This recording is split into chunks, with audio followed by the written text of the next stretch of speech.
Hello అండి. అందరికీ నమస్కారం. Welcome back to my channel DevOps classes, AWS DevOps classes. మనము కిందటి వీడియోలో AWS అకౌంట్ ఎలా క్రియేట్ చేసుకోవాలో చూసాం మనము. సో ఈ వీడియోలో AWS అకౌంట్ని ఎలా ఓపెన్ చేయాలి, ఎలా సైన్ ఇన్ అవ్వాలి, అందులో ఉన్న మెయిన్ పాయింట్స్ ఏంటో తెలుసుకుందాం మనం. సో ప్రజెంట్ డెవాప్స్ మట్టుకి నేను చెప్తానండి. సో ఫస్ట్ మీరు గూగుల్ ఓపెన్ చేయండి. మీరు ఏదైతే క్రియేట్ చేసుకున్నారో దానికి ఇక్కడ అమెజాన్ మేనేజ్మెంట్ కన్సోల్ అని క్లిక్ చేయండి. క్లిక్ చేసిన తర్వాత మీకు ఇలా అయితే ఓపెన్ అవుతుంది. ఫస్ట్ లింక్ని మీరు క్లిక్ చేసుకోండి. So same as it is మనకి ఇట్లాగా వస్తుంది మనకి. సో మనకు sign in to the console కనిపిస్తుంది, లేదంటే లాగ్ బ్యాకింగ్ కనిపిస్తుంది. ఈ మీద క్లిక్ చేసినా కూడా సో మీరు ఫస్ట్ సైన్ మీద క్లిక్ చేసుకోండి. క్లిక్ చేసుకున్న తర్వాత సో ఆల్రెడీ నేను లాగిన్ అయి ఉన్నాను. ఒకసారి మీకు లాగట్టే చూపిస్తాను నేను. సో ఓకే, లాగ్ బ్యాక్ని కొడదాం మనం.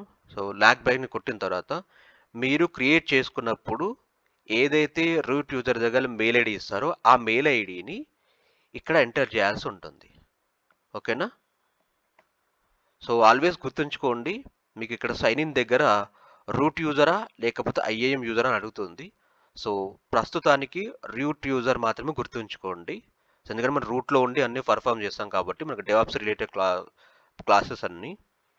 సో నేను మీరు ఏదైతే మెయిల్ ఐడి ఇచ్చి ఉంటారో ఆ మెయిల్ ఐడికి క్లిక్ చేయండి.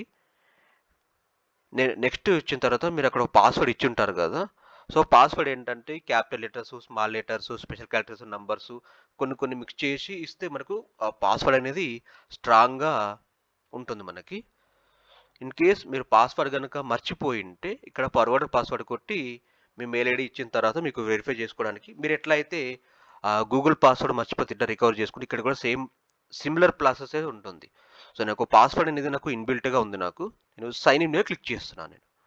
సో వన్స్ మీరు సైన్ ఇన్ మీద క్లిక్ చేసిన తర్వాత సో మీకు AWS అకౌంట్ డాష్ బోర్డ్ అనేది సో మీకు ఇట్లయితే ఓపెన్ అవుతుంది. అంటే ఫస్ట్ టైం యూజ్ చేసిన తర్వాత మీకు ఇట్లయితే ఓపెన్ అవుతుంది. సో ఓపెన్ కాగానే మీకు ఇక్కడ AWS సర్వీసెస్ ఇక్కడ సో ఫస్ట్ మీకు ఇక్కడ వేరే ఉంటుంది. దాన్ని మీరు ఇమీడియట్గా US ఈస్ట్ నార్థన్ వర్జీనియా అని వర్జీనియా అని మీరు సెట్ చేసుకోండి. మనకు అక్కడ అవైలబిలిటీ జోన్స్ అనేది ఎక్కువ ఉన్నాయి. సో మనకు అక్కడ బిల్లింగ్ కూడా చాలా తక్కువ కనిపిస్తుంది. సో మీరు అక్కడ ఒకసారి మీరు నార్థన్ వర్జీనియా క్లిక్ చేసుకోండి. జస్ట్ క్లిక్ చేసుకోండి అంతే. దానివల్ల మనకు ఏమీ లేదు. అవైలబిలిటీ జోన్స్ అని ఎక్కువ ఉన్నాయి మనకు అమెజాన్ వాళ్ళు, AWS వాళ్ళు ఏమైనా కొత్తగా లాంచ్ చేయాలంటే ఫస్ట్ అక్కడే చెక్ చేస్తారు వాళ్ళు. ఎందుకంటే అక్కడ అవైలబిలిటీ జోన్స్ ఎక్కువ ఉన్నాయి కాబట్టి అక్కడ చెక్ చేస్తారు మనకి. సో మీకు క్లిక్ చేసుకోండి నార్థన్ వర్జీనియా అని చెప్పేసి. ఒకసారి మీరు చేస్తే నో ప్రాబ్లం. సో చేసిన తర్వాత ఫస్ట్ మీకు ఇందులో డెవాప్స్ క్లాసెస్ యూస్ చేయడానికి మనకు సర్వీసెస్ ఉంటాయి మనకి. సో అన్ని సర్వీసెస్లో మనకు కావాల్సింది ఒకటే ఒక సర్వీసు ప్రస్తుతానికి, అది EC2 అన్నమాట. సో మనకు EC2 అని మీకు ఇక్కడ సర్వీసెస్ మీద క్లిక్ చేస్తే సో మీకు ఇక్కడైతే కనిపిస్తుంది. సో మనకు ఫస్ట్ ఏంటి EC2 కాబట్టి EC2 క్లిక్ చేసుకోండి. సో మీకు ఇట్లయితే కనిపిస్తుంది. సో దీన్ని మీరు లాంచ్ ఇన్స్టాల్ మీద క్లిక్ చేసి మీరైతే యూజ్ చేసుకోవచ్చు. ఇన్ కేస్ మీ యొక్క అకౌంట్ కనుక చూసుకుంటే అకౌంట్ రిలేటెడ్ డీటెయిల్స్ అని ఇక్కడ చూసుకోవచ్చు. బిల్లింగ్ రిలేటెడ్ ఇక్కడ చూసుకోవచ్చు. సెక్యూరిటీ పరంగా ఏమైతే చూసుకోవచ్చు. ఇన్ కేస్ మీరు సైన్ అవుట్ అవ్వాలనుకుంటే కంపల్సరీగా సైన్ అవుట్ ఇక్కడ అవ్వచ్చు.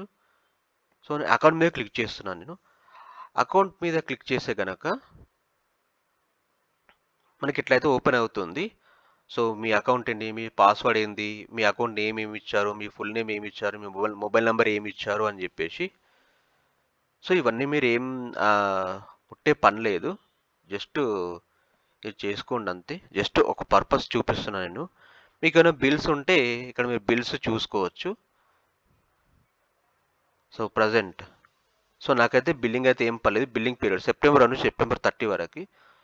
సో నేను రీజన్ క్రియేట్ చేశాను నేను, అందుకని ఒక సెప్టెంబర్ చూపిస్తుంది. ఇన్ కేస్ మీరు ఇంతకుముందు కనుక క్రియేట్ చేసి ఉంటే మీకు ప్రీవియస్ మంత్ కూడా ఇక్కడ చూపిస్తుంది. సో అది దీని గురించి మీరు పట్టించుకోకండి. బట్ అప్పుడప్పుడు మీరు చెక్ చేసుకుంటూ ఉండండి.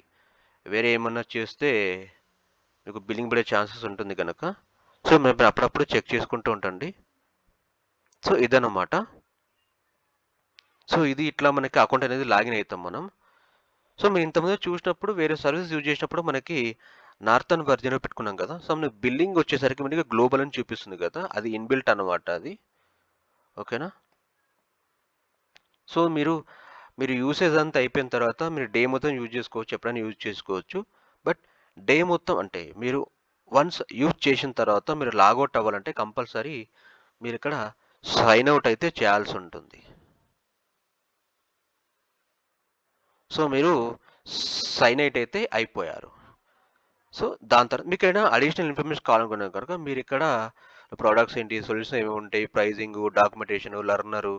సో ఒకసారి మీరు అన్నీ చూసుకొని మీకు అర్థమైతే మీకు ఇక్కడ వేరే వేరే సర్టిఫికేట్స్ కూడా AWS మనకు సర్టిఫికేట్ ప్రొవైడ్ కూడా చేస్తారు మనకి. సో దాని కింద మీరు చూసి నేర్చుకోవచ్చు, సర్టిఫికేషన్ కోర్సెస్ కూడా మీరు రాయొచ్చు అనమాట. సో మీకు AWS గురించి అడిషనల్ ఇన్ఫర్మేషన్ కావాలనుకుంటే కిందకి వెళ్ళి ఇక్కడ చూసుకోవచ్చు. వాట్ ఈస్ AWS అంటే ఏంటి, ఏముంటుంది, ఎట్లా చేస్తారు, మనకి AWS అనేది ఎందుకు పాపులర్ అయింది అని చెప్పేసి మీకు అక్కడ ఇన్ఫర్మేషన్ మొత్తం ఉంటుంది. మీకు గూగుల్లో కొట్టినా కూడా మీకు ఇన్ఫర్మేషన్ మొత్తం వస్తుంది. సో నెక్స్ట్ వీడియోలో AWS అకౌంట్లో EC2లో మనం ఇన్స్టెంట్ని క్రియేట్ చేసి మనము డెవలప్ క్లాస్ ఎట్లా ప్రాక్టీస్ చేసుకుని నెక్స్ట్ వీడియోలో చూపిస్తాను నేను. సో ఇటువంటి వీడియోస్ కోసం మన ఛానల్ని సబ్స్క్రైబ్ చేసుకోండి. Thank you.